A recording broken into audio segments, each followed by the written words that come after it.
नमस्कार दोस्तों, आज हम बनाने जा रहे हैं बाहर से एकदम क्रिस्पी और अंदर से मुंह में घुल जाने वाले पनीर कटलेट्स। इसे घर पर बनाना बहुत ही आसान है। अगर आपको मेरी ये रेसिपी अच्छी लगे तो प्लीज़ मेरी वीडियो को ज़्यादा से ज़्यादा लाइक और शेयर कीजिए। और अगर आपने मेरे चैनल को अब तक सब्सक्राइब नहीं किया है तो प्लीज़ मेरे चैनल को सब्सक्राइब कीजिए और बेल आइकन प्रेस करना ना भूलिए ताकि मेरे चैनल की लेटेस्ट अपडेट आप सब तक पहुँचती रहे। तो कटलेट बनाने के लिए सबसे पहले हमने 1 कप कद्दूकस किया हुआ पनीर ले लिया है। पनीर में अगर मॉइस्चर ज़्यादा होगा तो कटलेट्स जो है वो बाइंड नहीं होंगे और अच्छे नहीं बनेंगे, इसलिए हमें पनीर में से मॉइस्चर को अलग करना है। उसके लिए हम एक कपड़ा लेंगे और कद्दूकस किया हुआ पनीर उसमें डाल देंगे। अब हम इस तरह से पनीर को कपड़े में बांध लेंगे और अच्छे से दबाकर पनीर में से पानी निकाल लेंगे।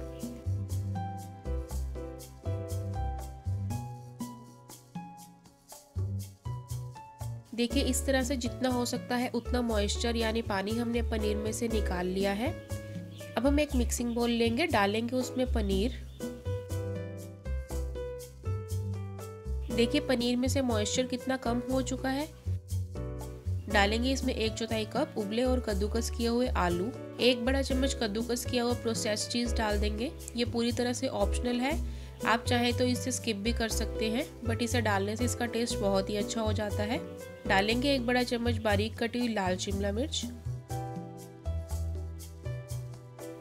डालेंगे 1 बड़ा चम्मच बारीक कटी हुई हरी शिमला मिर्च। 2 बारीक कटी हुई हरी मिर्च डाल देंगे। 1 चम्मच कद्दूकस की हुई अदरक डालेंगे। 2 बड़े चम्मच बारीक कटा हुआ हरा धनिया डाल देंगे। 1 छोटा चम्मच भुना हुआ जीरा पाउडर डालेंगे। 1 छोटा चम्मच कश्मीरी रेड चिली पाउडर डालेंगे। आधा छोटा चम्मच धनिया पाउडर डाल देंगे। स्वाद अनुसार नमक डालेंगे। 2 बड़े चम्मच ब्रेड क्रम्स हम इसमें डाल देंगे। अब इन सब इंग्रेडिएंट्स को हम अच्छे से मिक्स करेंगे और एक डो की तरह इसे बना लेंगे।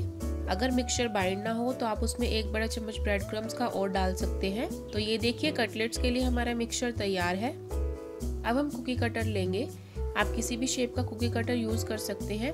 अगर आपके पास कुकी कटर ना हो तो आप हाथ का भी यूज करके उसे पैटीज की शेप दे सकते हैं। मैं यहाँ पर हार्ट शेप का कुकी कटर यूज कर रही हूँ। अब हम इस तरह से कुकी कटर को चॉपिंग बोर्ड पर रखेंगे। 1 चम्मच से स्टफिंग को कुकी कटर में डालेंगे। हमें मिक्सचर को अच्छे से कुकी कटर में डालना है और इसे दबाते रहना है ताकि इनके बीच में कोई गैप ना रहे। अच्छे से फिल करने के बाद साइड का एक्स्ट्रा कटलेट मिक्सचर हम उठाकर वापस मिक्सिंग बाउल में डाल देंगे। अब हम इसे इस तरह से स्लाइड करके आराम से उठाएंगे। अब हम इसे हाथों से अच्छे से प्रेस करेंगे ताकि इसे अच्छी सी एक शेप मिल जाए। बिल्कुल धीरे और ध्यान से कुकी कटर में से हम इस तरह से कटलेट को निकालेंगे।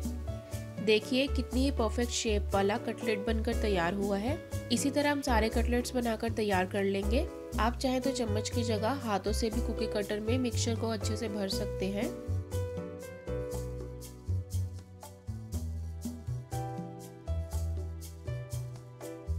तो ये देखिए सभी कटलेट्स बनकर तैयार हैं। अब हम इन्हें इसी तरह थोड़ी देर पड़े रहने देंगे और तैयारी करेंगे कटलेट की कोटिंग की। कोटिंग के लिए सबसे पहले हम एक मिक्सिंग बाउल में 3 बड़े चम्मच मैदा डालेंगे। मैदे के साथ डालेंगे उसमें 3 बड़े चम्मच कॉर्नस्टार्च। डालेंगे आधा छोटा चम्मच नमक। अब हम इसमें थोड़ा थोड़ा करके पानी डालेंगे और बैटर तैयार करेंगे।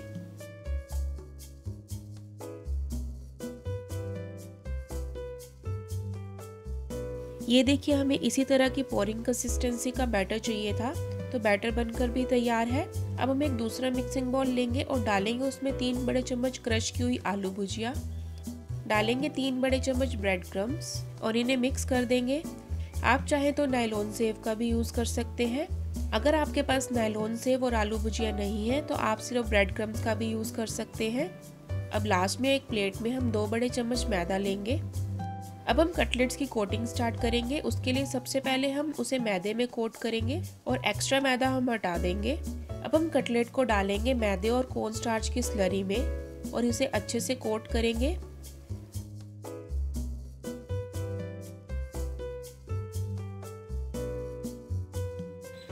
अब कोट किए हुए कटलेट को कांटे की मदद से इस तरह से ऊपर उठाएंगे ताकि एक्स्ट्रा कोटिंग जो वापस मिक्सिंग बाउल में डल जाए।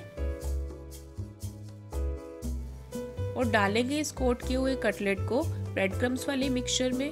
और अब इस कटलेट को हम ब्रेड क्रम्ब से अच्छे से कवर कर देंगे। देखिए कितना ही अच्छा कटलेट बनकर तैयार हुआ है। इसी तरह हम सारे कटलेट्स बनाकर तैयार कर लेंगे।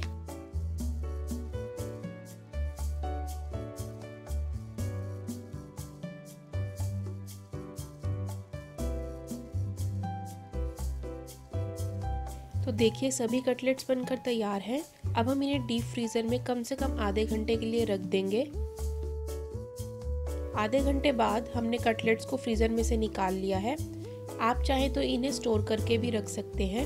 अब हम इन्हें डीप फ्राई करेंगे। फ्राई करने के लिए हम एक एक कटलेट को रिफाइंड ऑयल में डालेंगे और उसे हाई फ्लेम पर क्रिस्पी गोल्डन ब्राउन होने तक हम फ्राई करें। ध्यान रखिए कि हमें इसे हाई फ्लेम पर ही फ्राई करना है। कम फ्लेम पर फ्राई करने से कटलेट्स जो है वो टूट सकते हैं। देखिए कटलेट्स जो है वो गोल्डन ब्राउन हो चुके हैं। अब हम इन्हें किसी टिश्यू पेपर के ऊपर निकाल लेते हैं। इसी तरह हम सारे कटलेट्स को फ्राई कर लेंगे। देखिए सभी कटलेट्स बनकर तैयार हैं। आप इन्हें टमाटो केचप या फिर हरी चटनी के साथ सर्व कर सकते हैं। तो इन कटलेट्स को घर पर जरूर बनाइए और मुझे कमेंट सेक्शन में बताना मत भूलिए कि आपको ये रेसिपी कैसी लगी। जल्दी मैं अपनी नई रेसिपी के साथ फिर से मिलूंगी। तब तक के लिए बाय बाय। Thank you.